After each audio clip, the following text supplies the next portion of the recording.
All right. Hello, everybody. Good afternoon or good early evening to everyone. And thank you for joining in with us this afternoon. A very warm welcome to everyone to Nal'ibali's webinar on writing stories for South African children. It is such a great pleasure to have all of you here with us on this call. And thank you for taking the time to join in. What a beautiful Wednesday. In Johannesburg, the sun is out, but to be quite frank with you, I'm not even feeling the sun because it's actually freezing. My hands, my feet, literally every part of my body is frozen, but nonetheless, I think the company I'm keeping this afternoon is going to keep me warmed up. And with that said, I'm really excited to have you. And I just would like to say a very warm welcome to everyone. Please sit back and relax and enjoy this process with us. I think I just would like to start this webinar with a very warm song that we usually sing at Nal'ibali called Umhlobo Wam. If you know the song, wherever you are, sing along, chant if you must, and enjoy this warm welcome song from me as your host, Zola Stembile Maja, for this webinar this afternoon. And this song actually says, Umhlobo wam, friend of mine, Umhlobo wam, friend of mine. How are you, Unjani? Dipilile. I am fine, Dipilile. I am fine. So I actually put up the lyrics on the screen for you so that in case you don't know the song and you've just heard how it goes, you can actually sing along with us.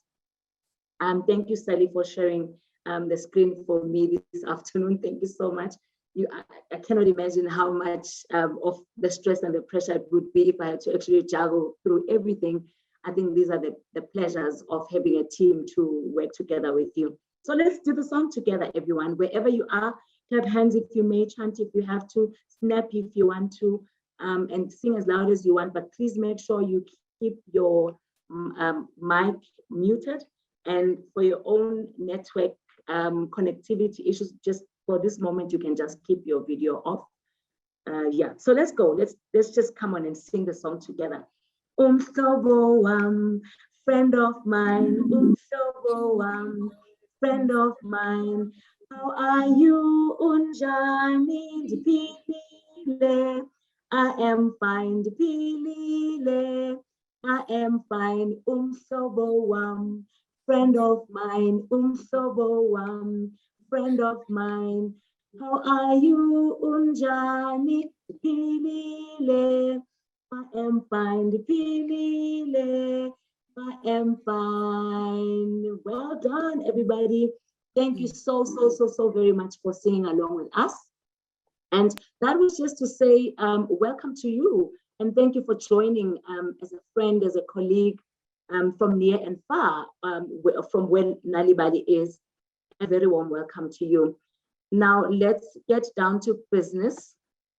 As I've said, this is a webinar focusing on writing stories for South African children.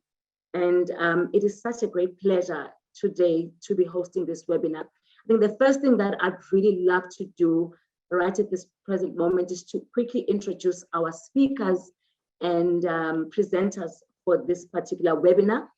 And as we do, I'm going to just request that if they can, one by one, as I mentioned their names, switch their video on so that we can see who they are. I hope they are ready wherever they are. First, we have our literacy mentor from the Eastern Cape, who works under the VW project and is a very established author and publisher of children's stories and poetry books. And this amazing man is none other than our very own Madoda Ndlakuse. If you can just wave, Madoda, so everyone can see who you are. That is Madoda, everybody. If you may use your reactions to give him a snap, give him a clap, give him a thumbs up. Let me just set a tone and lead by example as I celebrate this man with my thumbs up and a nice celebration right there. Second up, I would like to introduce someone very dear to us as a friend, but also as an ambassador for Nal'ibali. a young author, a philanthropist, and an inspirational speaker by the name of Stacey Fru. I hope that Stacey has joined. Oh, there is Stacey. If you can just wave, Stacey, so everybody can see you. That's our beautiful, beautiful author and philanthropist and an inspirational speaker, Stacey Fru. Welcome, Stacey. And right next, I would like to introduce someone from Nal'ibali as well, who's also going to be sharing something very interesting in this webinar. And this person is our production and translation coordinator within Nal'ibali, and she's going to be talking a lot more about a call to African stories, or as a call for African stories from everyone that's on this call. And this is none other than Nosi Piwo Sifumba. If you can just wave, Sis Nosi, that's one of our presenters today. Welcome, Sisi. Welcome to this webinar. And I will not forget the powerful team that has been working tirelessly behind the scenes to make this webinar a success. Our comms team, there are two ladies that are going to show up on the screen now. And I would like to first start with Tembela Ndonga. And if you can just show up, Tembela, wave your hands and let everybody see you and let us celebrate you. Yay, that's Tembela, everyone. Claps, celebrations, thumbs up, use your reactions right there on the bottom to celebrate these people. And next up, I will call as well part of our comms team, Sally Dupriest, to also just show up and wave so that we can see you, Sally. Welcome. A very warm welcome to everybody. And I will not forget myself, of course. Claps once to myself. I am Zola Stembile Maja, and I will basically be the one facilitating the entire process of the entire workshop. As I've said, I'm not doing this by myself, but I'm doing this with this wonderful team that I've just introduced now. Without these people, this would not have been a great success, or would not have happened in any case. I can put together a good presentation, but if our comms team hadn't done the marketing and promoting of this webinar, it would have been such, it wouldn't have been such a success, or it would not have been possible. Welcome to you who's just joined us.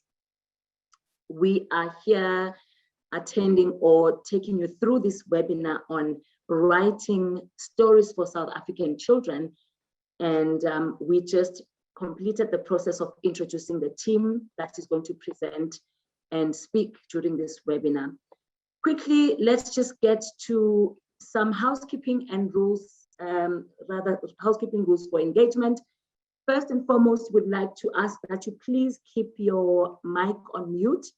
This is just going to help us as the host to steer this process with, great swift and great synergy amongst ourselves or between ourselves. So please keep your mic on mute until, of course, you are requested to, be off mute or allowed to unmute yourself and then speak.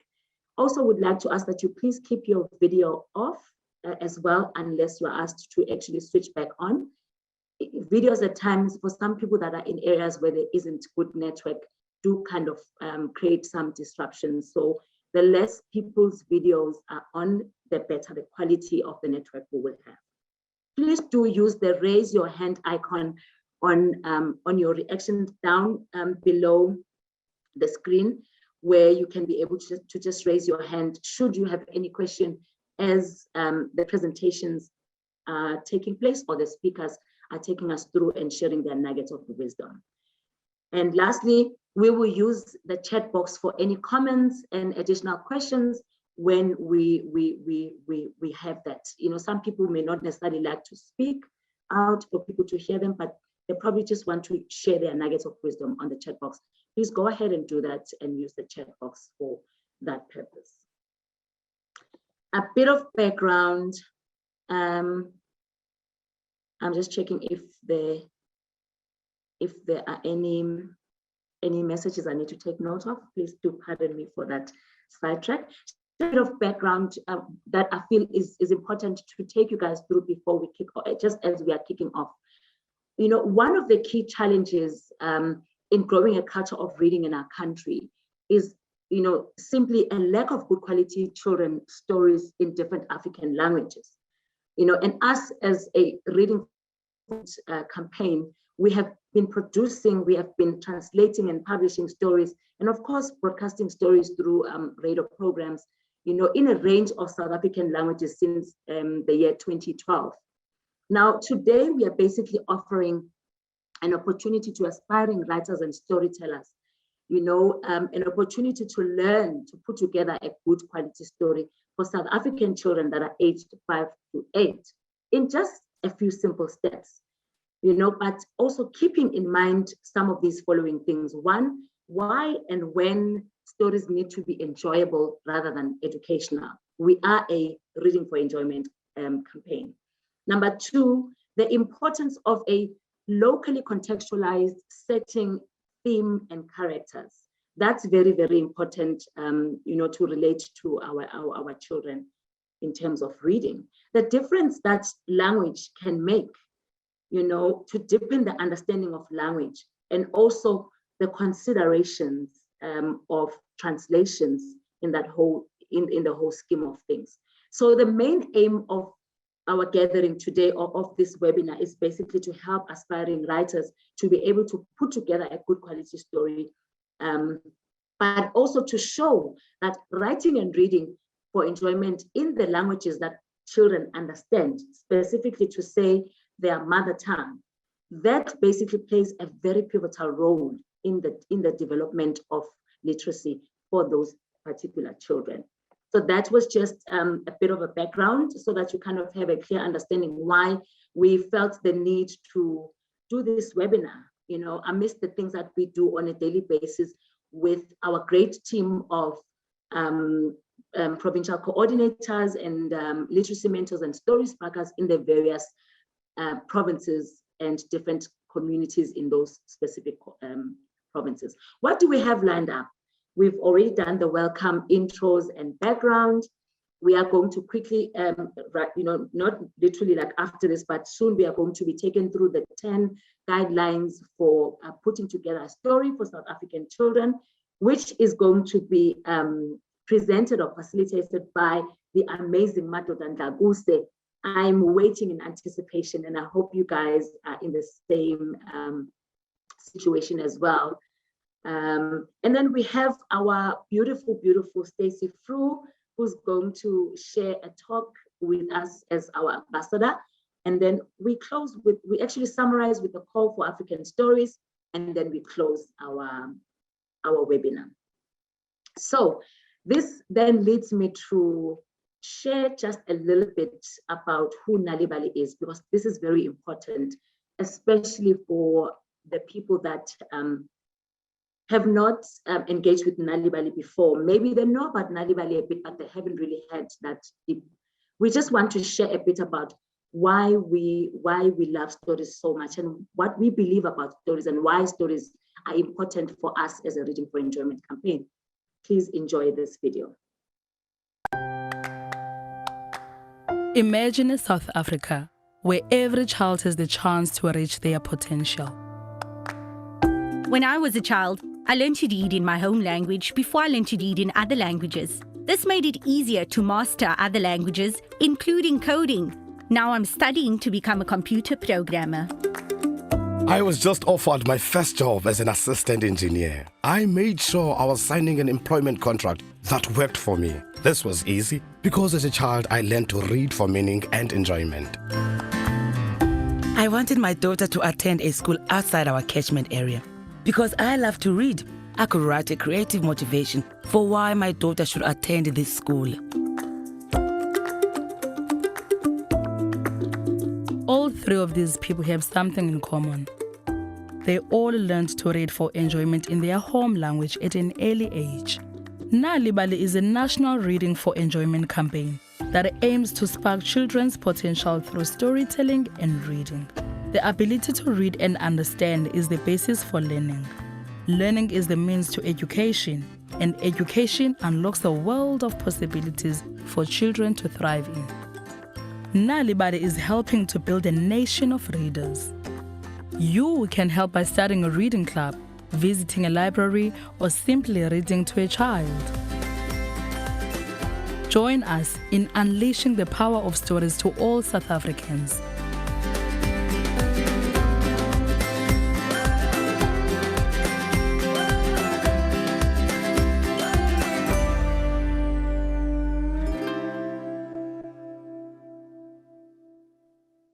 Thank you so much, Sally.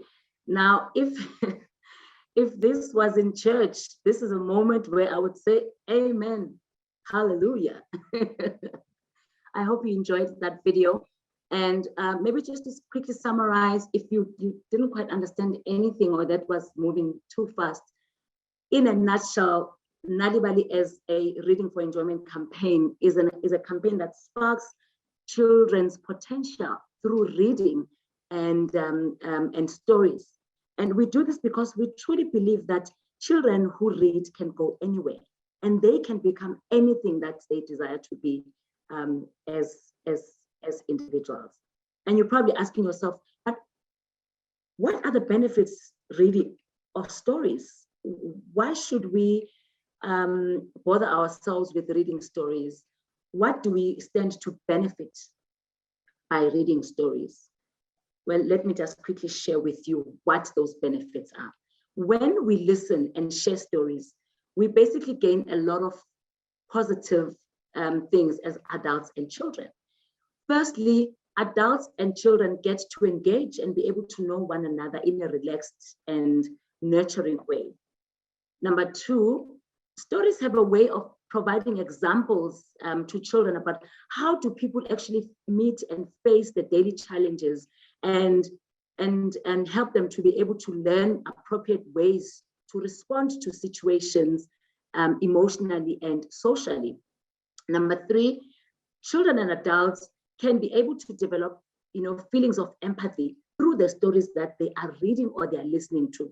For example, children can be able to identify with the emotions that the characters that they're reading about are feeling, and that can help them to grow emotionally. Number four, stories also help us to remember things very much clearly and precisely, because we actually use stories to record important experiences and events in our lives.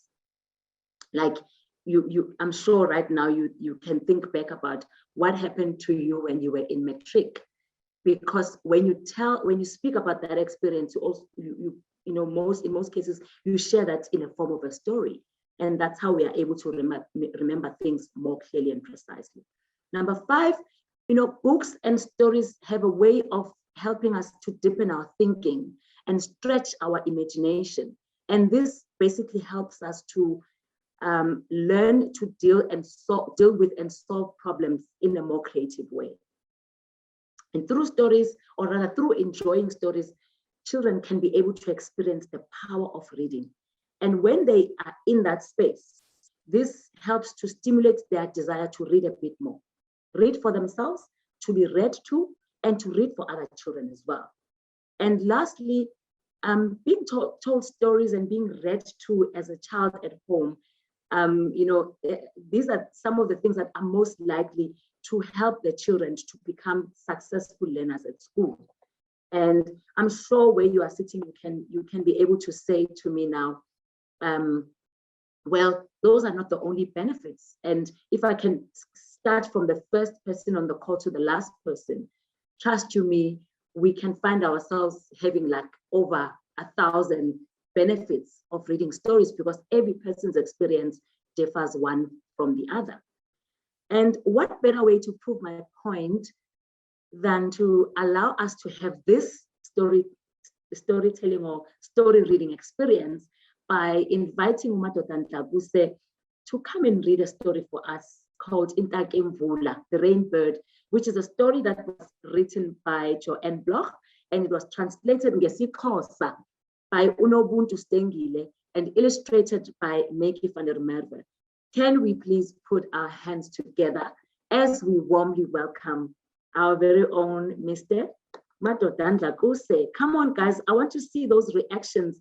I just want to see those reactions popping right next to your names and giving a high five, giving a thumbs up, celebrating umadoda Ndlaku, I've already set an example. Yeah, thank you, Nicole. I really appreciate that.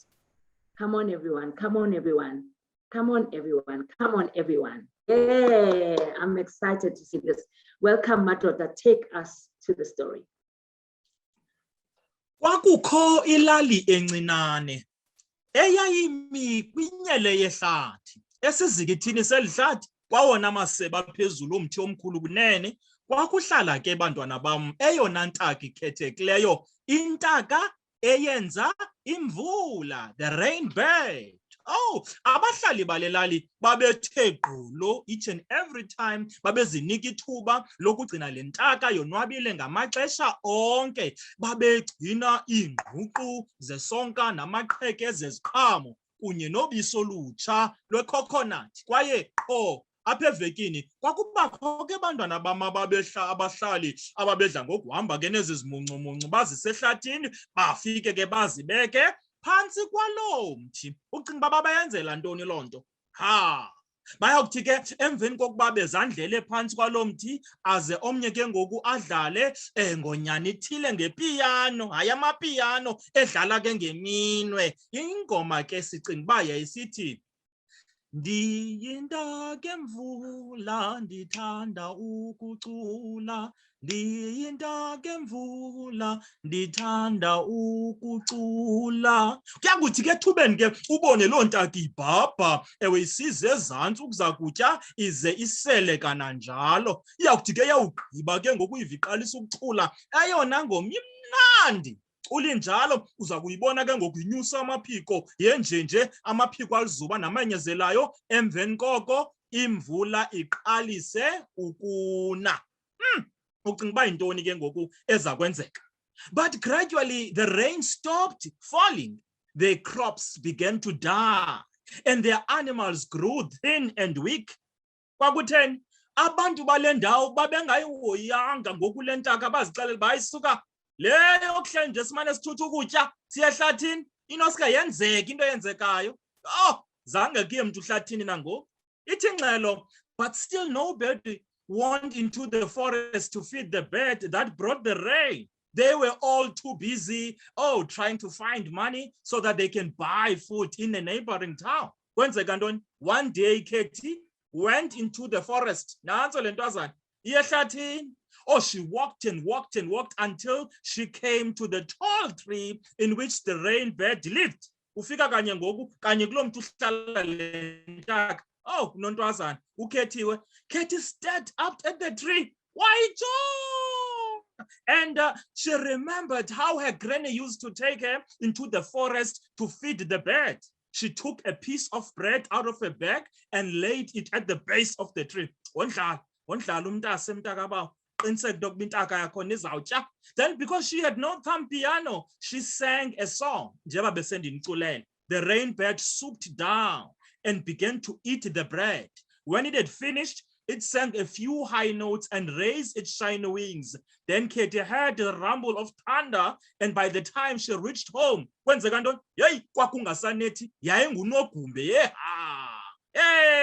Katie told her parents what had happened. Mama, nobody believes in that bird anymore.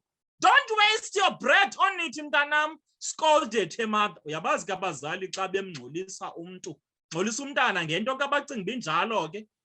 UKethi, ndiyamcingela uKethi. If only Granny were alive, akwabo makhulu ebephila, ibingasubakho yonke lento, because she would have believed me. But Katie's granny had died a few years ago, leaving Katie only her old thumb piano. Wasweleka kudala ugogo, umshiyela nje nesixhobo sokudlala umculo ipiano. 2 weeks passed. There was no more rain. I don't really care what they say. Yaqabuka ngoku uKhethiwe. We need rain. Ngubani ongayifuniyo nyani imvula? Sisengxakini egqeberha ngokusithetha. I am going to feed the bird again tomorrow.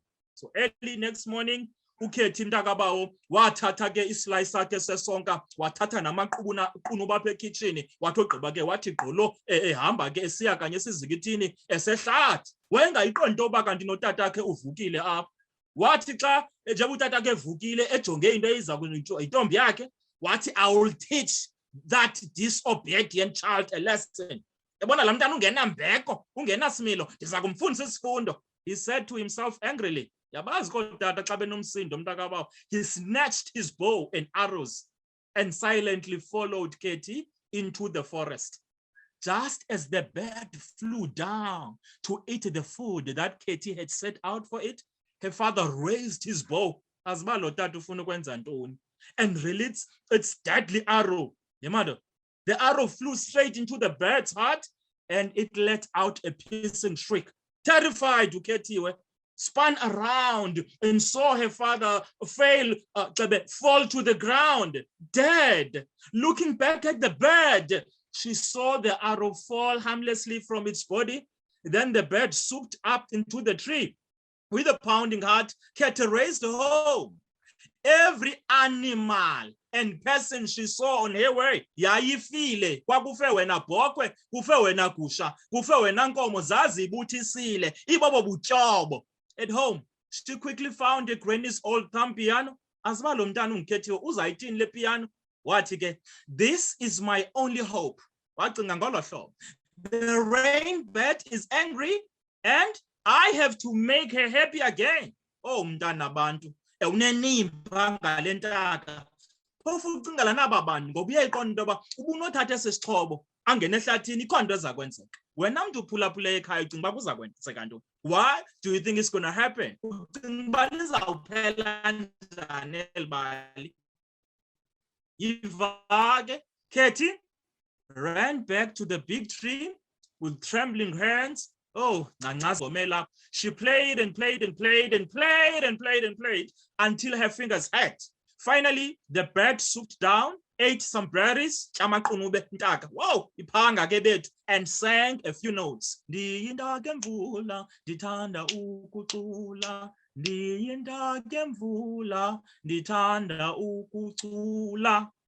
as Katie played on, it raised its wings. Katie had a rustle behind her. Her father was alive. I'm sorry.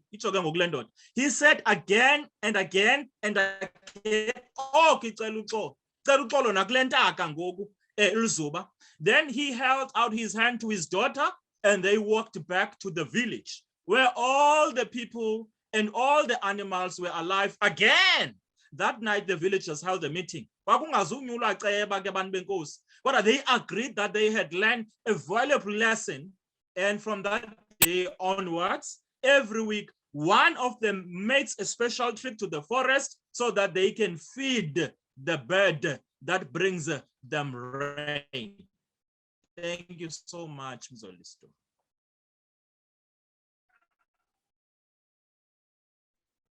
Wow, absolutely amazing story that was.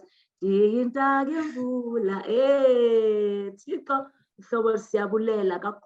such a beautiful story.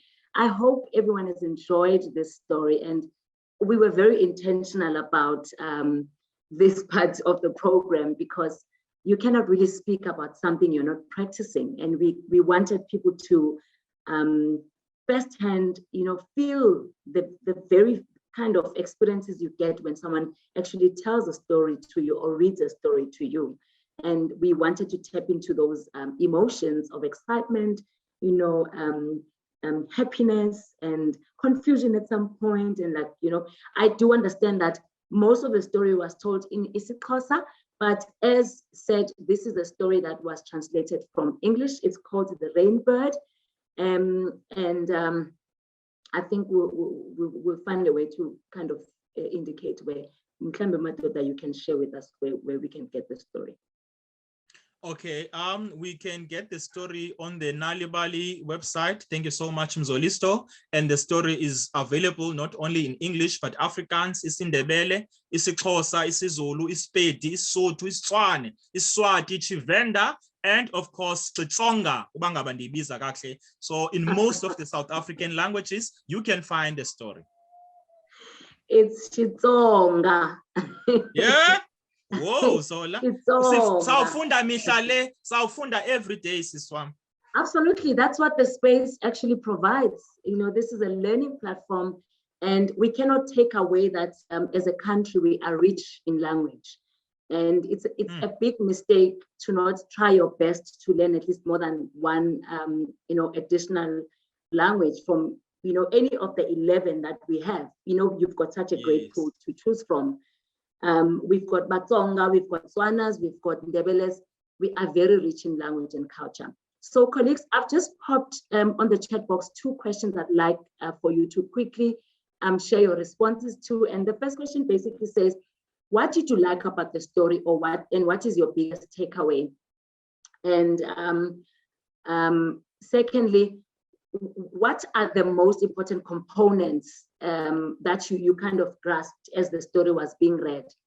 And why are these components important in creating a story for children? If everybody can just quickly pop in on the chat box and respond to those 2 questions. I've put the questions on the chat box, and you can just quickly read and then share your responses. I'll just quickly check as well to see. Expression, I like that. I think the responses are coming in so fast. There are some people that actually saw the question much quicker than I thought they would. So I'm just going to try and quickly go. Expression and using 2 languages, using singing, I like that. It felt like one thing, wow, that there's a praise on your storytelling being captivating, Madoda. The story was exciting. Wow, I love the story. It was engaging. And I also do want to apologize that we cannot absolutely read absolutely everyone's comment or response, but because we are going to get a chance to look at this video afterwards, so we'll get a chance to read everyone's response. Please don't be offended if I haven't read your comment. Nice story, especially the song. The song was amazing. Languages as well. So the issue of languages, the issue of using a song to captivate the audience are some of the things that actually are coming out. The energy that is used, multilingualism, those are some of the things that are mentioned here, and are beautiful as a way to captivate the audience. Now, colleagues, let's get to the main matter here, and allow this guru to give us some nuggets of wisdom and share with us these 10 basic guidelines around how do we put together a story for South African children. Let's hand it back to I know that I just took the ball from him, but I'm sending it back to him again. Madoda, please take us through these 10 basic guidelines, because that's basically what we are here for. Once again, everybody, welcome Madoda Ndlaguse.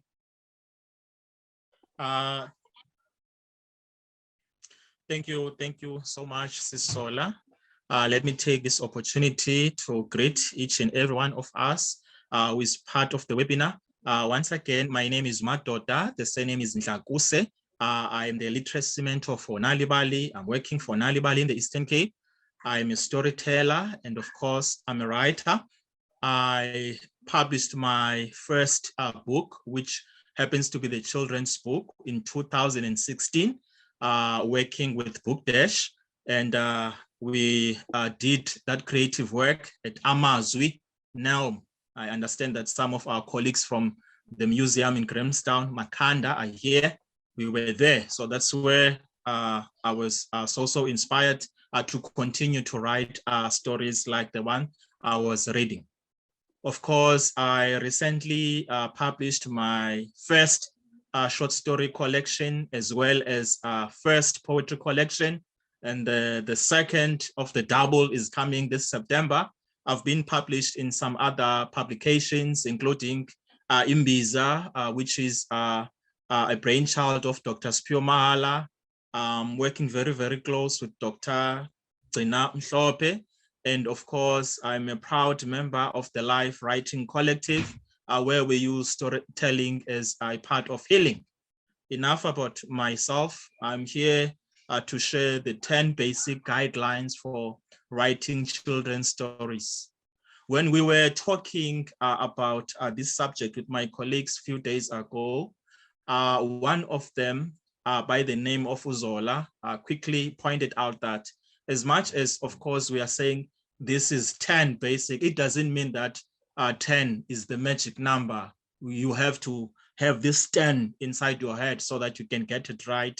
No, but it is just, it's like a pool, we're taking 10 out of many advices that we can give to our audience.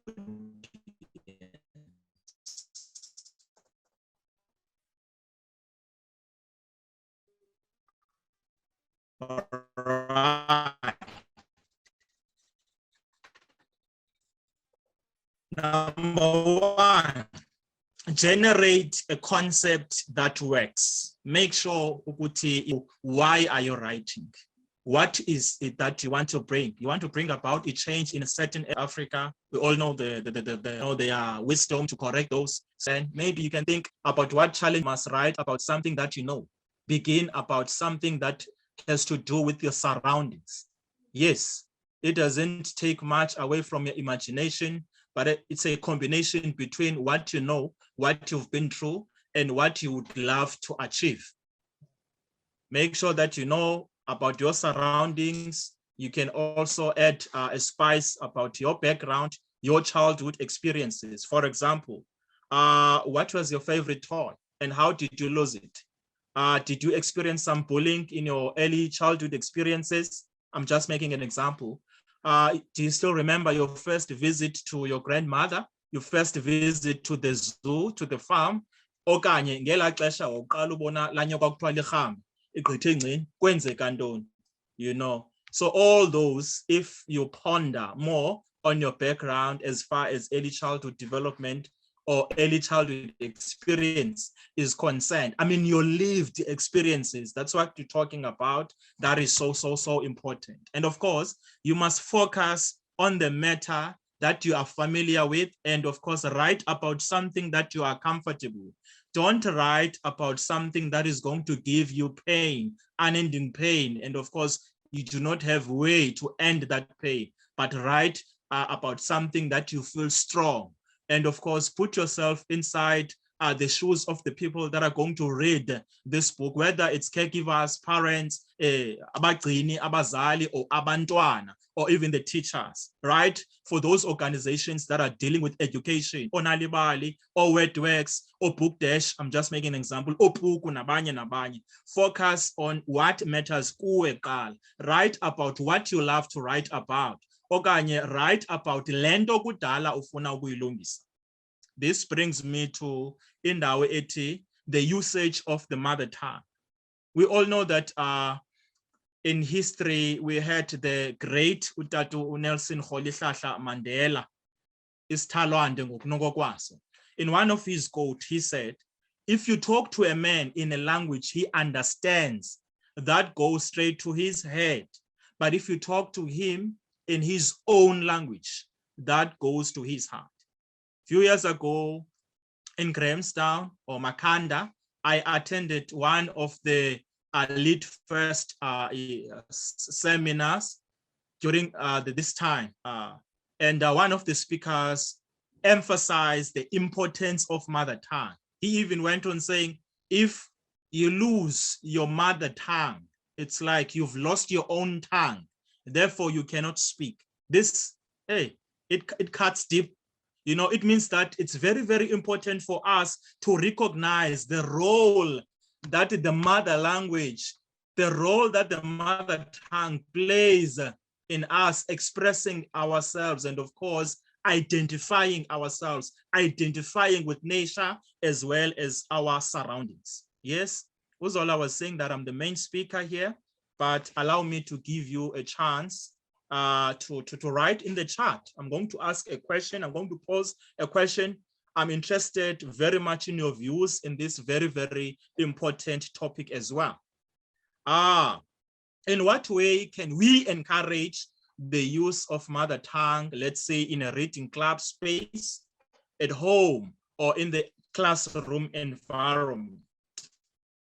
Can you please, if you do have some answers or ideas, if you have some reflections about this, it's very important to write in mother tongue. Because as Nal'ibali always preaching, Uguti, if our children are more exposed and immersed in mother tongue stories, it's easy for them to grasp, the initial concepts about the language, the diction, the vocabulary. Therefore, and that is enough to even, hold the confidence within themselves that is going to drive them to read and understand and, have conversation in other languages fruitfully. My number one was about that. That was my first point. And now I'm moving forward to the second one. Create the characters that children love. Use the known familiar characters, and at the same time, make sure that you have read other writers' books and you don't do the same mistake. You don't fall into the stereotyping, culture, whereby if children are reading stories, and of course, the writer is introducing a character who is known as a wizard, and that will directly point to women, or girl child. When as a writer, you can try to change that narrative.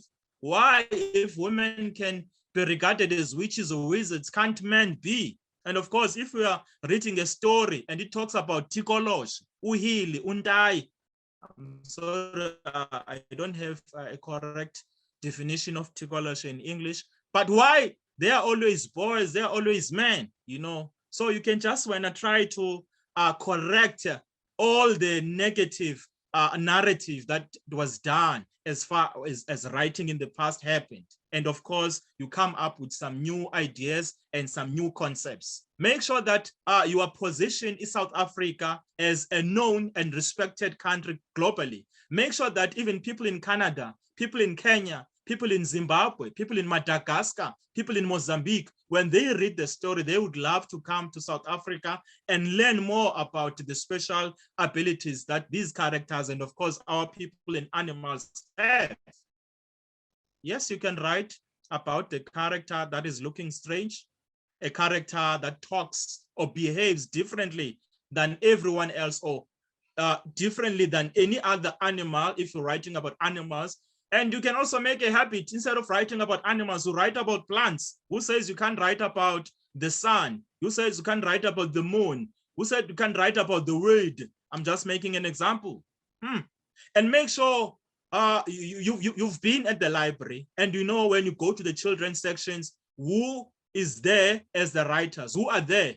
And you just look at the name, of course, look at the same name, look at the titles, and you are reading the story, and you see the gap. So try at least to close the gap that you see when you are visiting the children's library. Know your characters. What does your main character desire? What is their worst, or what is their best habit? Which conditions do they perform best at? Are they kind of, introverts or extroverts? Do they like to speak in public, or do they like to bottle their emotions? And how, if you are saying that they are speaking differently, how do they speak differently to other people? And of course, remember, you are not writing poetry here. Don't try to hide a meaning. No, be bare. Say things as they are, and of course taking into account that you are writing for children, even if you're writing for parents or teachers to read aloud to the children.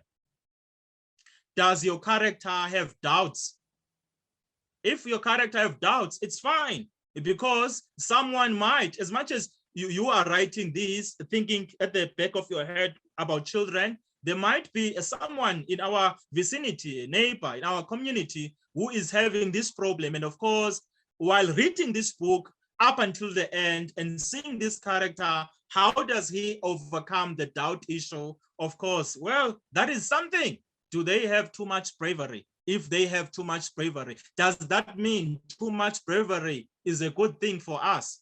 And what are the consequences? Are they bad? Are they, you just play this as you are brainstorming with your story. Do they have any pets? We know that some other people, in our community or even suburbs, they love pets, and there's nothing wrong with that. So why can't you write about that? Let us say you do not love pet, but can't you imagine a life with pet? Does your, as much as you have a dog or you have a cat in your house, does it sometimes give you, some inspiration?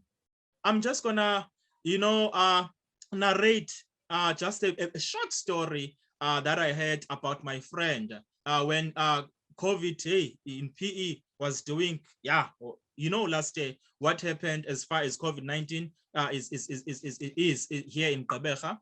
This guy had a dog. I'm not sure how old was the dog, but what I'll never forget about this dog is that they thought that the dog was dead, and they ordered someone to take the dog and just throw it away, as we normally do in the townships. You know what happened? After 3 days, the dog came back, and it was fresh. It was just a beautiful character to watch, as if it was talking.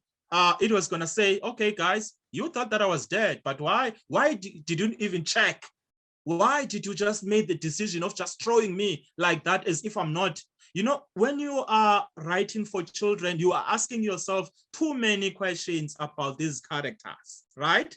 Do they have any secrets? We all know people, you all know parents, you all know teachers. We do have so many secrets. And there's this saying in isiXhosa,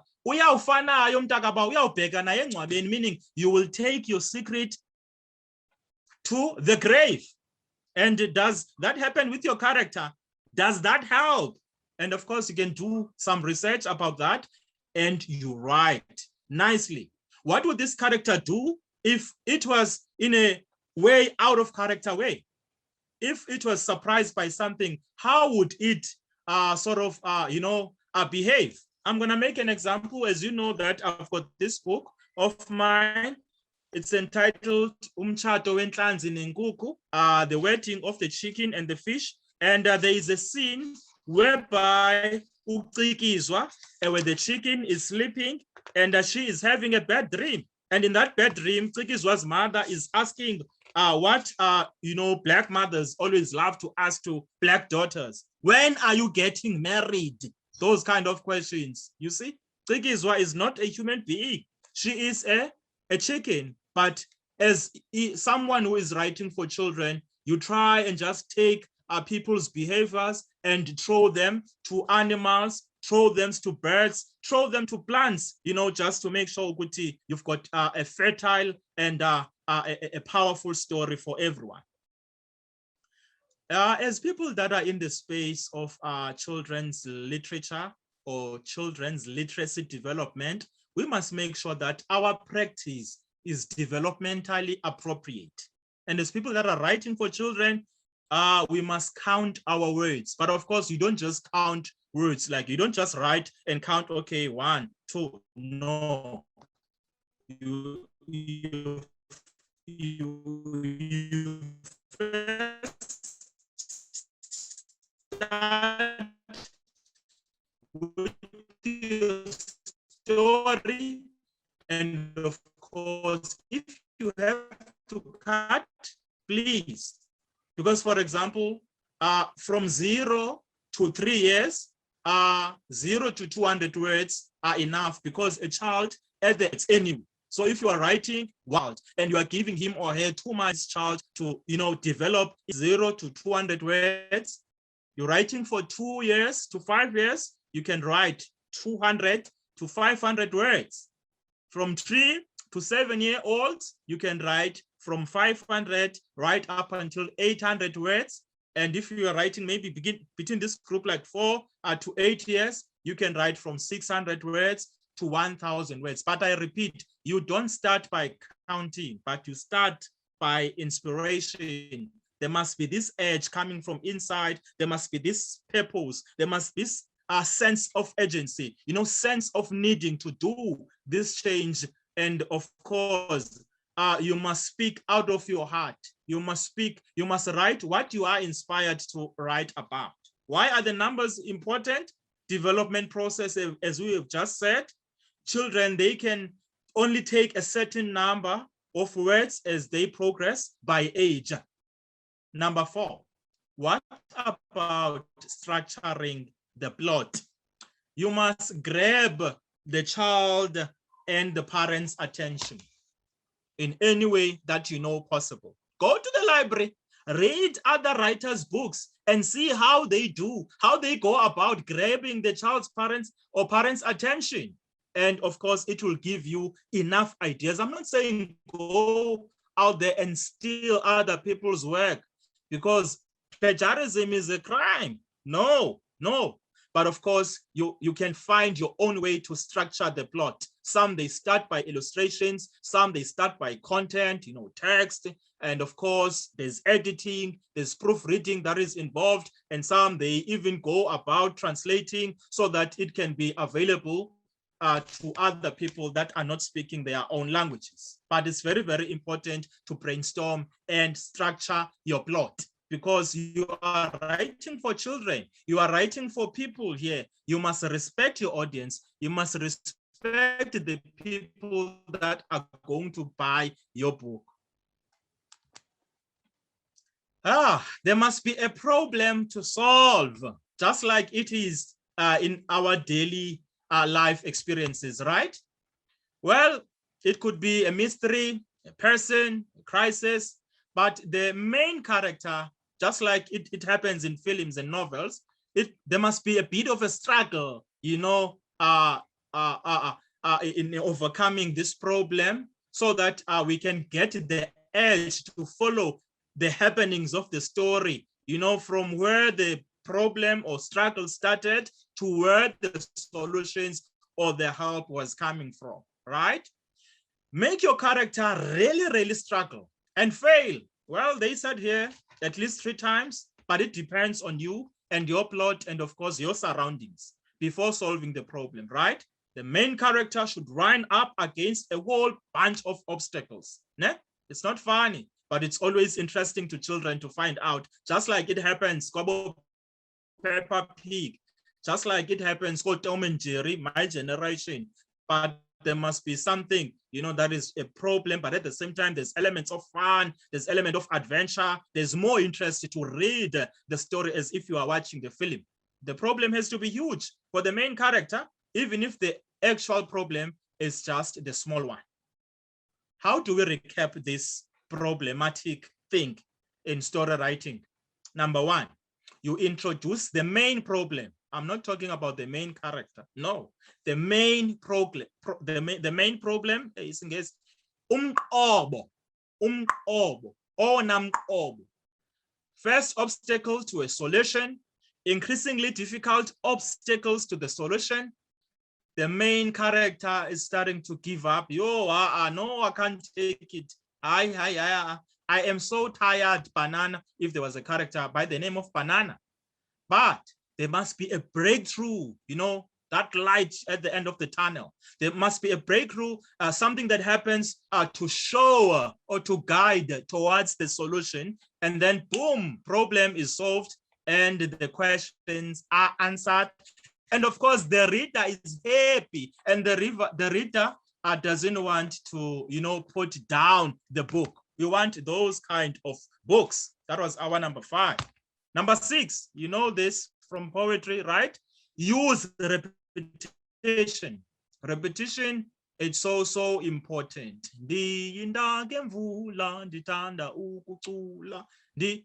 Yeah, I'm just making an example that we've heard earlier on. So repetition of the story structure. Do you still remember Mamugcina Mhlophe's story? I'm not sure about the title, but there was that say that goes like, Deng macetya, as babantwana babantu benze ntoni? Imam thuthi gomolo. That kind of a thing. We were always looking forward to that repetition as children, just like now, because we've got this inner child that is living inside us as much as ngoku singotata babantu. So remember the repetition of similar words, the rhymes and the sounds and spelling, etc., etc. Do you still remember that song, that necessary rhyme? Umzi wacha. You can sing while you are muted at home. Umzi wacha, galela baya, umlilo, galela manzi, galela baya. Omziwacha. I'm just making an example of wahamba uloliwe, enomqhubi ngaphambili, usingise kude. So if there is no repetition, well, the children are not going to like it. Well, some of them, maybe as much as they are reading your own story, but you are brewing poets, and poets are storytellers, yeah, we are just under one umbrella of literature, but we are making change in different ways. Repetition is so important, ladies and gentlemen. Number 7. Where is my number 7? I'm looking for my number 7, right? Okay. Consider the illustrations. Imizobo. Yo. It is so important. Look at this book, Umtshato Wenhlanzi Nenkukhu. The illustrator is Siyasanga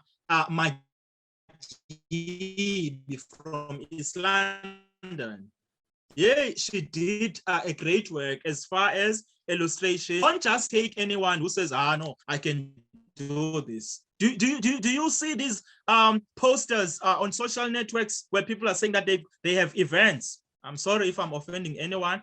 And you are looking at this poster and you're like, well, the typos, the incorrect dates and the font, everything. So consider that when you are looking for illustrations, because you must have a good drawings, good visuals. They are much more fun. As much as children love reading books and they love books, but they love beautiful books more. Make sure that you love color. And of course, the illustrations are speaking to your context. For example, I've got this book here, Inzwakazi Udebo. As you can see, this lady, she is so beautiful. You do not doubt that she is Inzwakazi. She is the queen. She is so beautiful. So your illustration must speak exactly what the text is saying, or even more. I've got a book by Umihlalikazi Khumalo, and it's entitled Ulonwabo.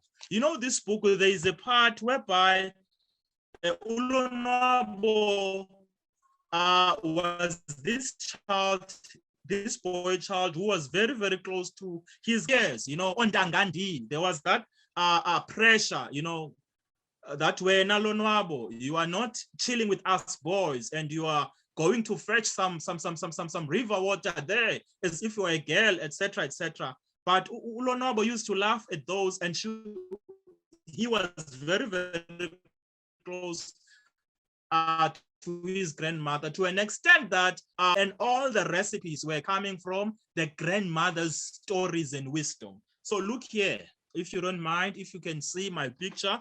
Ulonwabo, the text says, wayefika ukutya kwakhe kuphezu kwetafile. So, as you can see, his food is on the table. But Ulonwabo is also praying. And so the person who is doing your illustration must understand there must be a proper meeting between yourself and this guy so that you can discuss the issue of illustration. You can't just get illustrations from someone that you do not know or you haven't had any contact with. Good visuals are so important and fun for the child, and create fun in terms of how the main characters look. An interesting setting makes for interesting a recipe, powerful and engaging story in an artwork.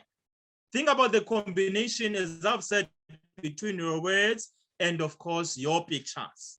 Number 8, as soon as the main problem is solved, as soon as the main struggle is over, the main crisis is no more, please finish the story. So in my book, Umtshato Wenhlanzi Nenkukhu, this guy, Cikizwa, was looking for a soulmate in a fish, and it ends exactly during the wedding day. And that was my aim as a writer, to make sure Ukuti, there is nothing that is impossible. Even the chicken can get married to the fish. And now people are calling me to write volume 2 so that they can see what happens during the marriage, because marriage is not just about the wedding day. It continues even after the wedding. You see, so many, even children in places like Cape Town, Joburg, they are more interested in to know how, what happened. Bhuti, we want to know the life kaloku, because we know ukuthi ugumbi is a fish and Ngcikiswa is a chicken. So you must write and leave your listeners excited after, addressing that particular purpose you wanted to address. Provide a satisfying conclusion and wrap up all the storylines. Number 9, choose your title. How are you going to choose your title? It depends on you. You can choose your title after you've written the whole story and like, okay, the title is going to be this. And of course, you can look at other writers. How do they write their stories? But make sure that you are awaken curiosity, because at Nal'ibali, there is what we do when we are doing Insana Namabali training or other activities. It's called choosing books, where we just give children books or invite them to a reading corner. They choose their favorite books. Some, they choose their favorite books because of their catchiness of the title, because of the theme. They are more interested in what the name of the book is about. You can also do that. You can choose alteration. Well, that depends on your language as well. You can add some va-va-voom, some energy when you are choosing that title, but make sure that it is the title that you also love. Even if they are asking you, people from newspapers, what is your favorite book? You don't have to struggle and, stretch your scalp. Hey, what is my favorite? You are a writer. You are writing for children. Your favorite book supposed to be your book. Why are you writing a book that is not your favorite? It should be your favorite. And you must see that through your defined or chosen title. Number 10, which is my last, revise the story. Do you still remember revision? Revise the story. Evaluate each and every word, each and every phrase, and of course, each and every sentence, and make sure that it speaks to the language needs of your territory. Don't be disturbed or disappointed by people called purists, because they will always criticize each and everything. And don't fall into a trap of not using words because you are from that region. Represent the region where you are coming from. As Nal'ibali, you are giving you an opportunity to make sure that you are writing from your heart. You are writing what you've always wanted to write about. Sometimes you can write about 30 pages and your editor might tell you, no, for these genre and for the ages that you look to cover, we are going to cut the case. Yeah, allow people to help you as you are molding your work, because for real, you can't have 2-year-olds or 3-year-olds or 4-year-olds reading your so-called children's book that is about 50 pages. I'm just making an example. Ask yourself this question. If I cut this paragraph and this one and this one, will this story no longer make any sense? And if the answer is no or yes, rework, revisit your story up until you are also happy as a writer. Those were the 10 basic, underline, basic guidelines for writing children's stories. You are allowed to also do your own research as much as you can. But remember, make sure that your illustrations tell the story on their own, and make sure that when you are writing, you only include what is necessary about the subject matter that you are writing about. Do not forget to remember yourself as a child. Thank you so much. Thank you so much, Doppler. I call him Doppler. Thank you so much, my guru. Thank you for those amazing nuggets of wisdom. I'm really seeing so much love shared in the chat box for you. What an amazing presentation you've just given us. I do note that there might be some few people that have had their hands up, and I'm just going to ask if you could perhaps put your question on the chat box, then we can be able to entertain. If you can help me, Tembela, just to quickly look through the chat box to see if there are any questions we can allow. I'm also noting that we have run out of time for the time we have set for the webinar. And I would actually just like to request that if the colleagues can give us a few more minutes, we do have another special guest to give us an address. As I've mentioned, our ambassador, Stacey Fru, is going to come up right after this. And there's also, we literally just have two activities to do, which are literally 10 minutes. And then we will just wrap up. If you can just allow us that opportunity, please, I ask humbly from everyone. With that said, we will look through the chat box to see if there are questions that need to be addressed. Perhaps maybe we can just allow that to happen towards the end, so that I can firstly say thank you, Dobla, for such an amazing presentation. And at this point, then introduce our next speaker, which is Stacey Fru. I'll just quickly read her brief biography. Stacey is, as mentioned earlier, a philanthropist, a child activist, and inspirational speaker, a 12-year-old international multiple award-winning best-selling author of chapter books. She wrote her first book called Smelly Cats without her parents' knowledge at the age of 7. That is absolutely amazing. And this book was approved by the South African Department of Basic Education as a book that is suitable for the learners in early childhood through to primary schools. Her awards and recognition include Smelly Cats as the 2016 NDA Best ECD Publication for 2015 Special Mention category.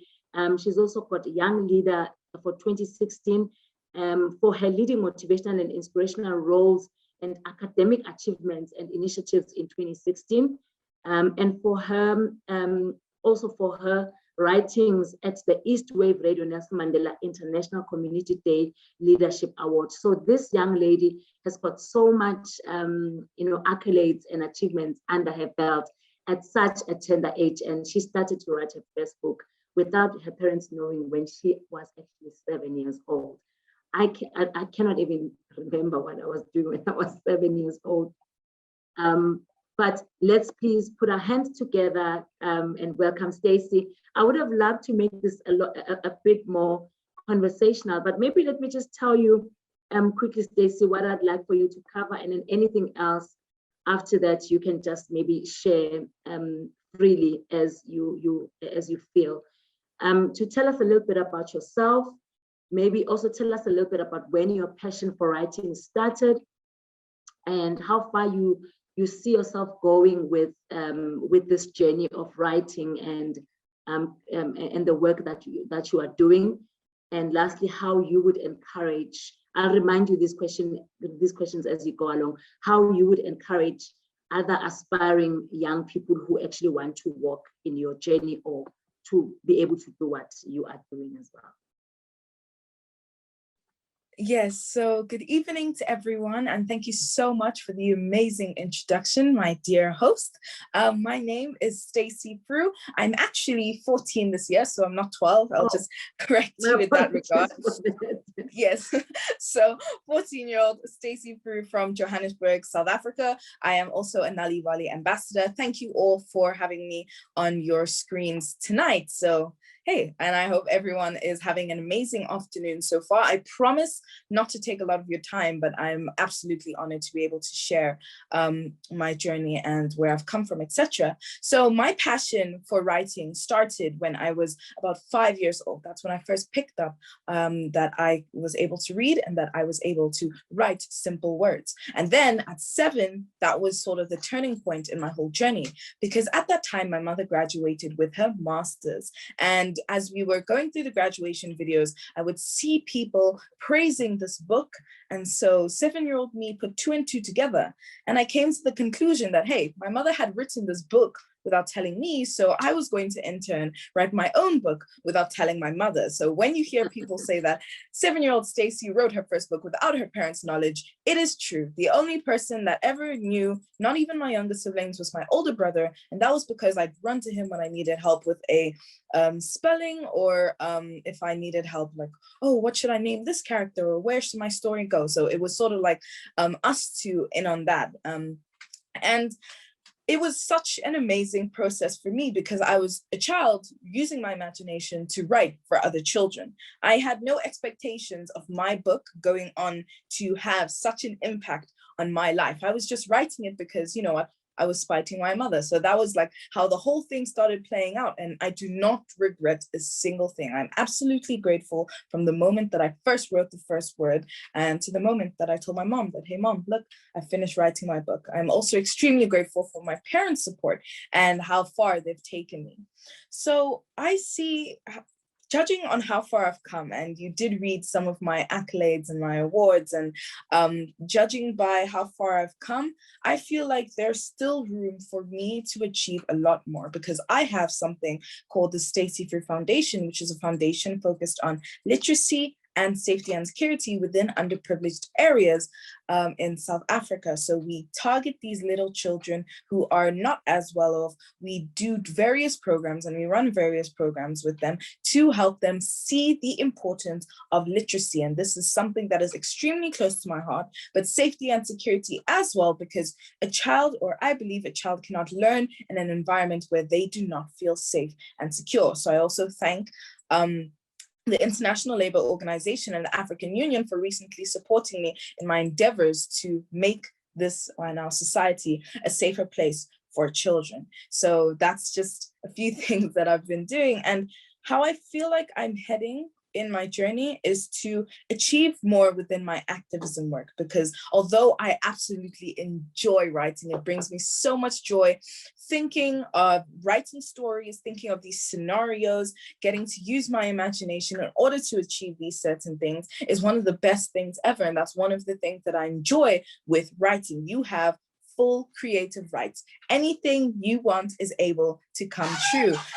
Like the previous speaker said, if you wanted a chicken to marry a fish, boom, no one's going to question you because that's just how it is. And reading as well, it opens up these doors and takes you into these spaces which are unimaginable, where you can read all sorts of things and let your also imagination run wild.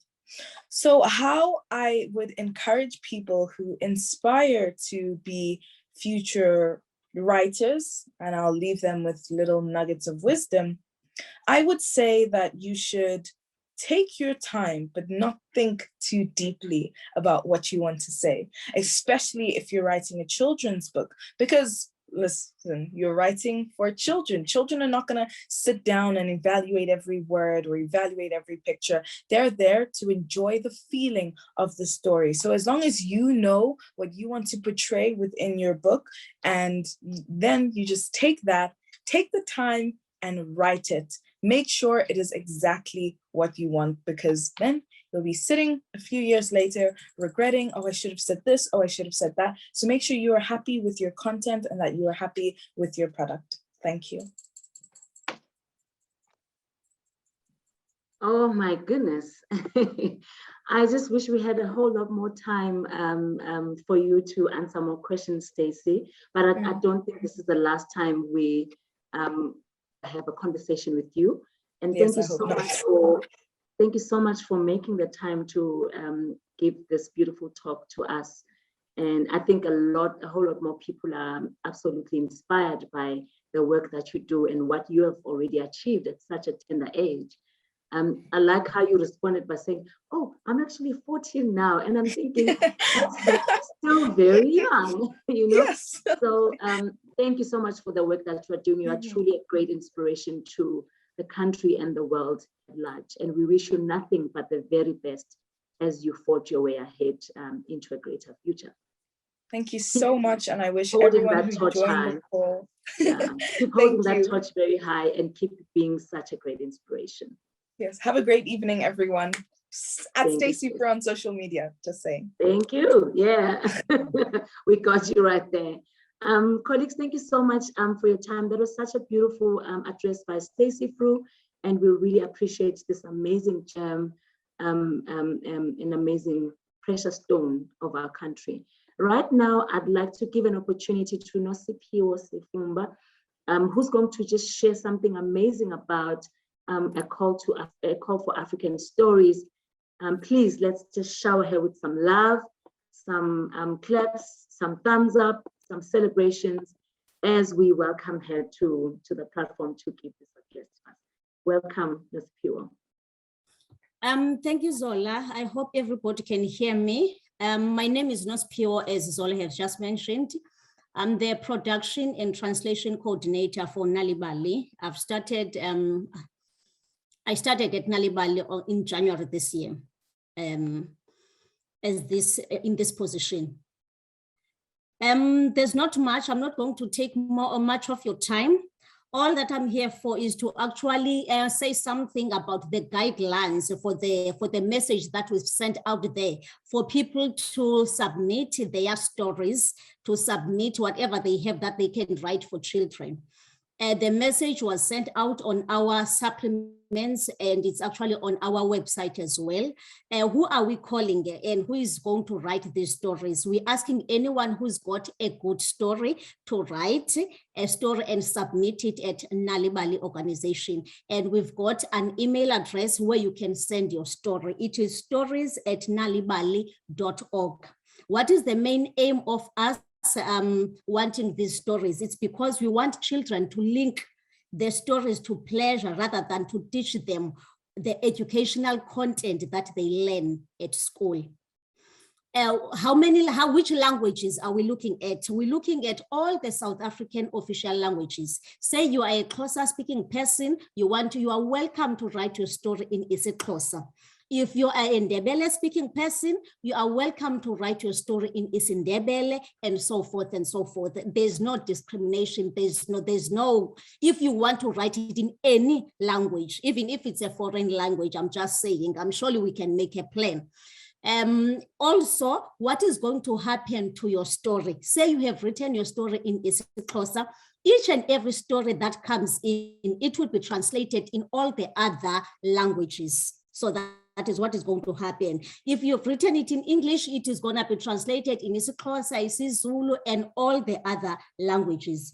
And we would like people to submit stories that are original, a story that has never been published before.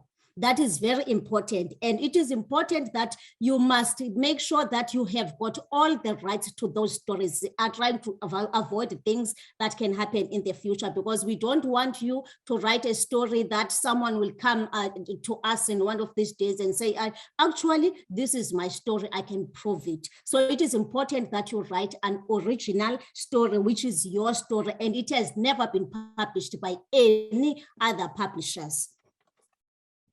And by sending your story to Nal'ibali, it means that you're giving Nal'ibali a permission to use your story in each and every platform that Nal'ibali feels like angasebenzisa khona. For example, we'll put your story in radio, we can put your story in print, we can put your story in our website. So that is what is going to happen. You need to be aware. Also, you need to be aware that whenever we use your story, we'll forever acknowledge you as the author or as the writer of this story. Coming to the fee part, remuneration. When you submit your story to Nal'ibali, we regard that story as a donation. There is no fee. We're not going to pay any money to you as you are submitting the story. We take it as that you are promoting our mission of growing love of stories to the children. So therefore, there are no fees, there's no money. If you're submitting the story because you want to earn some royalties, unfortunately, that is not the case. But however, we hope that people will come in numbers and submit as many stories as possible, and beautiful stories. And we would like people to write stories of between 700 and 900 words. When you submit your story, please make sure that there's a synopsis or there's a summary. It has to be between the 50 and 100 words, so that before the story is reviewed, the person who's going to review the story can actually have an idea of what the story is about. And lastly, your story, you need to submit it. It has to be typed up. We unfortunately do not accept any handwritten stories. The email address that you need to send your story to is stories@nalibali.org. Thank you very much, Zola. That will be all. Thank you so much, Nosi. We really, really appreciate. So colleagues, that's basically there out in our faces, a call out for our colleagues and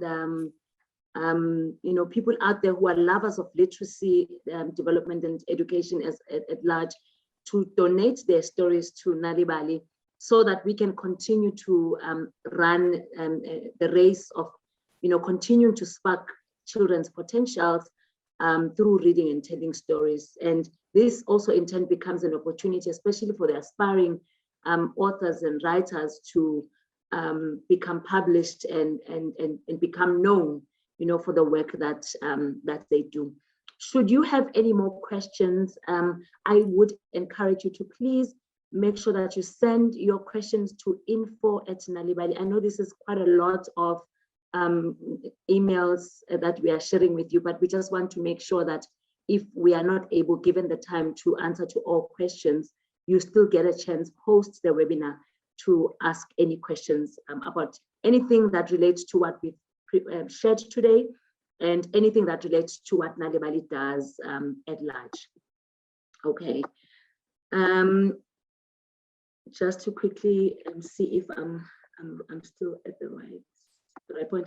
We've literally come to the end of our webinar, colleagues, but before we get to the end, I think I'd just like to ask if we can just take some time, like a minute, to share on the chat box what we've learned. What was your biggest takeaway? What did you learn? What was the most interesting for you? What did you learn the most? What do you think you are taking away with and you are going to run with post the webinar? If you can just maybe quickly pop your comments on the chat box so that we can see what you've learned. I'm just going to be looking at the chat box as it goes through. The 10 points of how to write a story, beautiful. Thank you, Nelly. Okay, got inspiration. Okay, thank you so much for that. You are inspired and motivated to write. It's possible. And stories can develop from anything and anywhere. Okay, to stop thinking about ideas and start writing. Awesome stuff, Natalie. And thank you, Natalie, for the idea you helped me, or the message you helped me to send on the group for the people that are struggling with the network. I really, really appreciate that. That was really helpful.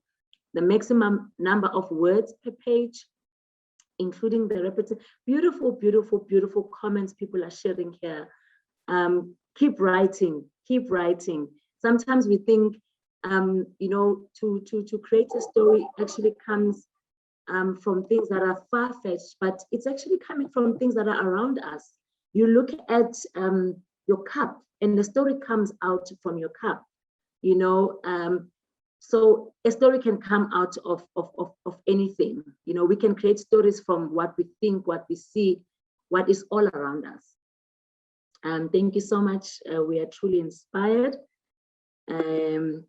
So thank you so much, colleagues, for sharing these amazing takeaways. And once again, as promised, we did say that we are going to share the recording to everyone that attended. We do have your email addresses. Remember, when you registered, we are going to share that. And we're also going to include a one-pager that has got the information that we've shared throughout this, of course, except for Stacey's presentation, but you'll find Stacey's presentation on the recording. But everything that we've shared, myself and Madoda, is included on that one-pager that we will send with the recording. And I think just for more additional resources, you can always go to our website, just to remind you, www.nal'ibali.org, or alternatively, you can just go onto our Mobi site, which is www.nal'ibali.mobi. And I think some of the things that I just really want to emphasize as we come to a close is that, you know, the stories that we have in our website are in all South African languages. That's very, very important. We pride ourselves with our strength in enforcing and encouraging people to use the concept of multilingualism. Ngoba kubalekile lokho njengabantu base South Africa baseMzantsi Afrika ukuthi sikwazi ukusebenzisa izilimi zethu to show how rich we are in language and culture, but also to be able to help our children to learn to read with meaning. In that way, we can change, you know, the narrative of literacy and education in our country and possibly, you know, in the world at large. Very important. We have a lot of audio stories as well in all our South African languages. We've got some reading and storytelling tips that you can take advantage of in our website. And we also have got like some recommended reading lists by age, by theme, by language that you can take advantage of. And for those who are interested in the types of trainings that we provide as an organization, do go onto the website or our Mobi site to be able to register on our online Funda Sonke training if you are not able to link with the partners that we work with in different provinces and you want to be trained by Nal'ibali, you can go to our website and go to Funda Sonke and first sign up as a Funda leader, which is a literacy advocate, somebody who advocates for change in literacy and changing the narrative of literacy in the different communities. And also just to get a bit more info about Nal'ibali News and what we are getting up to, you can always go to any of our social media platforms. We are visible on Facebook, Nal'ibali SA, Twitter, Nal'ibali SA. You can go to our website, www.nal'ibali.org. If you are interested in calling us, you can reach us on 021 180 4080. You can always be able to reach us there. With all that said, colleagues from near and far, I would just like to thank you so much for making the time to be with us today and attend this beautiful webinar. We hope that you've learned so much from us as an organization. And thank you so much for also giving back to us with your comments and sharing your own knowledge as well. Of course, responding to the questions we were asking you, trying to engage and conversate with you throughout this process. We really appreciate everything. And please, may you have a beautiful evening. Should there be anything else that we want to do again, you know, keep your head up and keep your ear on the ground and look out for some information on our social media platforms where you can get more information about what we are getting up to and what we are doing in the different times throughout the year. Have a beautiful day. Remember, you can also begin to write a story. It doesn't have to be super special or come from like an idea that's far-fetched, but you can begin to write a story from the things that you see around you. Continue to write stories because young people who read stories can go far, can go anywhere, and they can become anything that they desire to become. Thank you so much and have a beautiful evening, everybody.